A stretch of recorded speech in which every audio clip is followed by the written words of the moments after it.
السلام عليكم ورحمة الله وبركاته. ازيكم يا حبايبي، عاملين ايه؟ يا رب تكونوا بخير وصحة وعافية. النهارده كده ان شاء الله قبل ما نبدأ نصلي على النبي عليه الصلاة والسلام.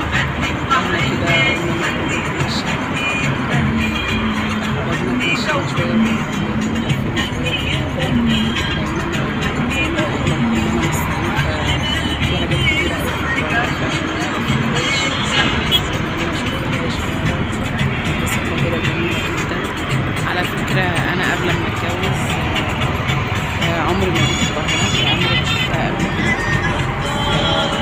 جيت بعد كده ولما جيت برضه في أماكن كتيرة ما لفتهاش، وفي أماكن كتيرة أوي جدا يعني معرفهاش في مصر، ما شفتهاش قبل كده. بس فعلا مصر جميلة الصراحة، شوارعها جميلة جدا جدا جدا، تمسيحها جميل جدا، والجو حلو كمان. وانا قلت نصور كده مع بعض كده لفتين كده نشوف الدنيا عامله ازاي، الشوارع القاهره جميله جدا. صراحه انا مبسوطه جدا جدا ان انا بتفرج على القاهره. شويه جوز الصراحه قوي لو فاتني شويه شكل القاهره.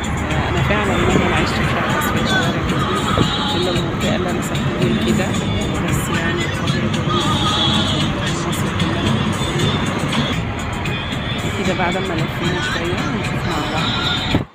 انا اشتريت حبة حاجات جميلة جدا جدا جدا جدا. الحاجات دي انا مستوردة مش من مصر اساسا، صراحة جبتهم برخص التراب. في حاجات كده بتيجي قدامك كده لقطة ما تتعوضش تاني. يعني شايفين شنطة المعالق والسكاكين اللي هي البيانو اللي هي دورين دي، بصوا تحفة وجميلة جميلة جميلة جدا. وهخليكم تشوفوا معايا لو خدتوا بالكم من خامة المعالق. بصوا الخامة جميلة ازاي، بصوا المعالق جميلة ازاي. الحاجة دي مفيش منها دلوقتي، او بمعنى اصح اسعارها نار.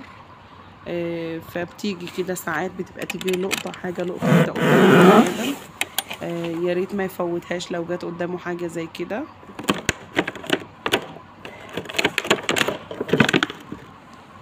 شايفين، وده دور تاني برضو لشنطة المعالق. انا صراحة ما عدتهاش هي فيها كام قطعة، بس هي لفتت نظري ولفتت انتباهي. جمال الشنطة لوحده كوم، والمعالق والحاجة اللي جواها صراحة كوم تاني، جميلة جدا جدا جدا. لو قلت لكم دي سعرها بره هنا في القاهرة ومش نفس الخامة دلوقتي، بتاع 4000 أو 5000 جنيه. أنا سألت عليها دي كلها أنا جبتها ب1500، جميلة جدا. وده كمان طقم الصيني 150 قطعة برضه، هو مش من هنا، هو من بلاد بره. يعني الحاجات دي يا جماعة بتبقى مستوردة، بتيجي كده لقطة كده صدفة كده قدام الواحد زي ما انتم شايفين. بصوا الرسومات بتاعته هادية وجميلة وشكله جميل جدا جدا جدا. انا فرجتكم على عينات بسيطة بس لما جبت الحاجة في البيت، لاني انا اتفرجت عليها كلها وفرشتها قدامي، فخفت برضو انها تتكسر، ممكن زياد يبوظ لي الدنيا صراحة. عشان كده ما فرشتش الحاجة كلها، قلت اوريكم عينات بس مش اكتر. ودي يا جماعة كده شيالة كحك وبسكوت برضو 3 ادوار، برضو سعرها جميل جدا جدا جدا. متهيألي جبتها ب200 جنيه او 250 جنيه، برضو سعرها جميل مش وحشة. في اوقات تصادفك حاجات كده لقطة. الصواني دي اللي هي اللي هو الصواني البايركس اللي بتدخل الفرن، ده حراري من نوع نظيف جدا. الحاجة دي جبتها تقريبا يعني بأسعار رخيصة وحاجات حلوة بالنسبة للأسعار اللي الواحد بيشوفها برا عاملة ازاي. زي ما انتم شايفين حاجات نظيفة، حاجات حلوة كويسة الصراحة. انا وريتكم حاجات بسيطة منها لاني صراحة يعني تعبت وظهري وجعني من المواصلات الطريق والسلم. زي ما انا قايله لكم ان انا قاعده فوق شويه ومفيش اسانسير ولا حاجه، فالسلم بيتعب البني ادم. فانا حسيت ان انا مش قادره صراحه ان انا افرط الحاجه دي تاني وافرجكم عليها. ده طقم الشاي جميل جدا، النحت بتاعه بتحس ان الرسومات بارزه ونحتها جميل. لو لاحظتوا انا هوريكم الصناعه بتاعته عشان تعرفوا ان هو اساسا مش من هنا. بصوا كده لو خدتوا بالكم هتلاقوا الصناعة بتاعته تايواني. بصوا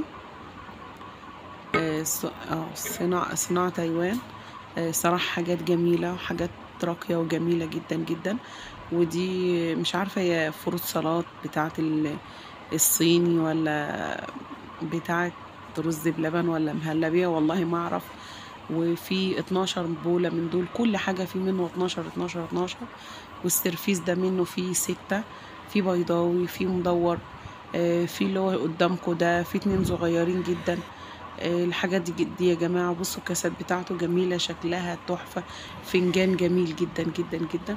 بصوا لو خدتوا بالكم كده من الكتابة اللي مكتوبة عليه، حاجة نظيفة. وفين وفين على ما البني آدم بيلاقي حاجة نظيفة زي كده. فبتيجي ساعات يا جماعة، بتيجي صدف قدام الناس.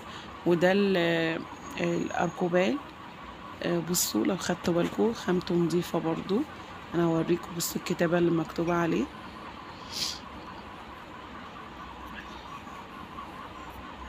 بصوا الفنجان بتاعه حلو ازاي.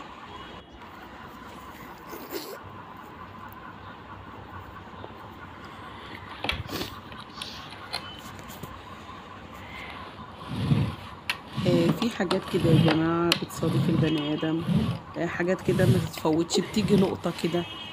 كل فين وفين كده بتصادف قدامك حاجات لقطة، حاجات جميلة زي كده.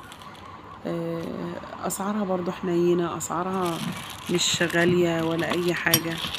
بالنسبة للأسعار اللي بره، دي أسعار بره نار دلوقتي.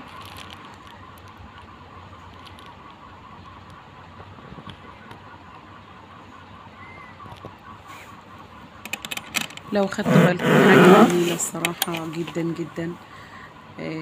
اللهم بارك، انا جبت حاجات كتيرة قوي، اشتريت كمية، بس صراحة لسه ما فاللي تيجوا قدامه حاجة لقطة يا جماعة ما يفوتهاش. وهقول لكم على الاسعار اللي انا اشتريت بيها، والدنيا ماشية ازاي، والاسعار ماشية ازاي. وهنخرج مع بعض بره، نروح اي محل في دوران شبرا او حاجات زي كده اللي بتبيع المستلزمات بتاعة المنزل. هتلاقوا الاسعار بقت نار نار نار فوق ما تتخيلوا. والله احنا ما عارفين الدنيا رايحة بينا على فين.